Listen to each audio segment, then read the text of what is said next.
నిజామాబాద్ లో కల్తీ కల్లు బాధితుల సంఖ్య 69కి చేరింది. 58 నుంచి బాన్సువాడ ఏరియా ఆసుపత్రిలో చికిత్స పొందుతుండగా మిగతా 11 మందిని నిజామాబాద్ జిల్లా కేంద్ర ప్రభుత్వ ఆసుపత్రికి తరలించి చికిత్స అందిస్తున్నారు. కామారెడ్డి జిల్లాలోని దామరంచ, నస్రులాబాద్, బీర్కూర్ మండలాల్లోని గ్రామాలకు చెందిన 69 మంది సోమవారం ఆయా గ్రామాల్లో కల్లు దుకాణాల వద్ద కల్తీ కల్లు తాగి పడిపోయారు. మెడ వంకర కావడం, ఒకవైపు కాలు చేతులు లాగడం, తీవ్రమైన ఒళ్లు నొప్పులు వంటి లక్షణాలతో అస్వస్థకు గురయ్యారు.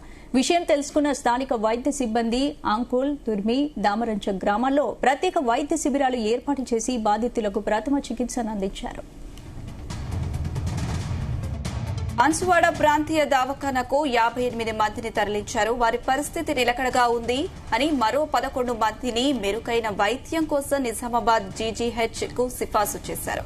బాన్సువాడ ఎక్సైజ్ అధికారులు గ్రామాల్లోని కల్లు దుకాణాల్లో నమూనాలు సేకరించారు.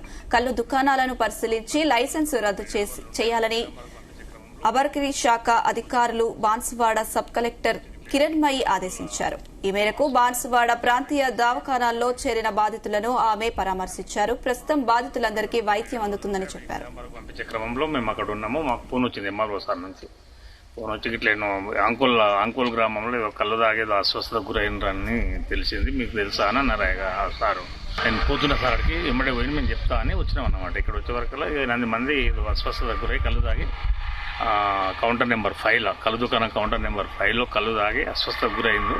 హాస్పిటల్లో జాయిన్ చేసిర్రు అని తెలిసింది అనమాట. ఎమ్మడే వచ్చేసేసి ఆర్ఐ గారి సమక్షంలో, ఎంఆర్ఓ గారి సమక్షంలో మేము కళ్ళును టెస్ట్ చేయడానికి వచ్చినాము. కళ్ళును టెస్ట్ చేసినాము.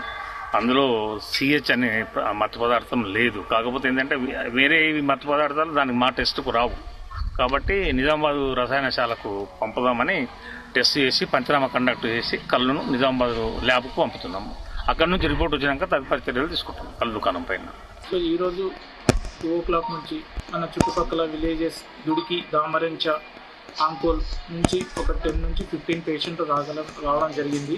ఆ పేషెంట్లు సేమ్ సిమ్టమ్స్, స్లర్రింగ్ ఆఫ్ స్పీచ్ అంటే మాటలు సరిగా రాకపోవడము, నాలుక దొడ్డుగా అవ్వడము, మాటలు సరిగా మాట్లాడకపోవడము, స్టిఫ్నెస్ ఆఫ్ నెక్ అంటే మెడ సరిగా స్టిఫ్గా ఉండడము, దాంతోపాటు డ్రౌజీగా ఉండడము, ఆల్కహాల్ ఇంటాక్సికేషన్లో ఎవ్రీ పేషెంట్ ఆల్కహాల్ ఇంటాక్సికేషన్లో అయితే ఉన్నారు. ఈరోజు మార్నింగ్ సార్, నిన్న ఈవినింగ్ టైంలో మేము మా విలేజెస్లో కళ్ళు తెలుసుకున్నాం సార్, కళ్ళు తాగామని చెప్తున్నారు. ఆ తప్ప ఇంకా వేరేది ఏం తినలేదు సార్, మేము అవుట్ సైడ్ కూడా వెళ్ళలేదు సార్ అని చెప్తున్నారు. కానీ ఎవ్రీ పేషెంట్ సేమ్ సిమ్టమ్స్ తోటి ఉన్నారు. మాటలు సరిగా రాకపోవడము, స్టిఫ్నెస్ ఆఫ్ నెక్, ఆల్కహాల్ ఇంటాక్సికేషన్లో